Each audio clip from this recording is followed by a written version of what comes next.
ఏడుస్తోంది. ఏ పాప? మా ఇంట్లో ఒక పాప ఉంది, ఆ చిన్న పాప. మా ఇంటిలోన ఒక చిన్న పాప ఉన్నది, ఎత్తుకోకపోతే మరి కోపమొస్తుంది. కోపమొస్తే పాప ఏం చేస్తుంది? కోపమొస్తే గట్టిగా అరుస్తుంటుంది, అరుచుకుంటూ తనని తాను గీరుకుంటుంది. పాప ఒళ్ళు బరుకుని ఏం చేస్తుంది? ఒళ్ళు బరుకుని పాప ఏడుస్తుంటుంది.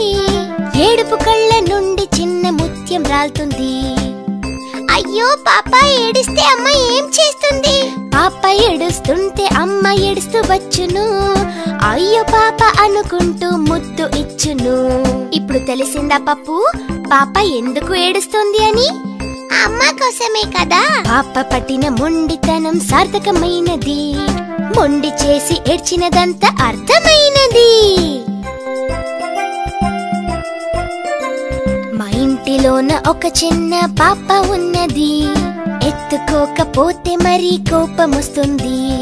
కోపమొస్తే పాప ఏం చేస్తుంది?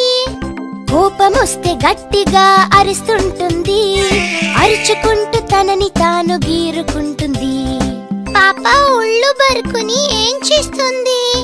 ఒళ్ళు బరుకుని పాప ఏడుస్తుంటుంది. ఏడుపు కళ్ళ నుండి చిన్న ముత్యం రాలుతుంది.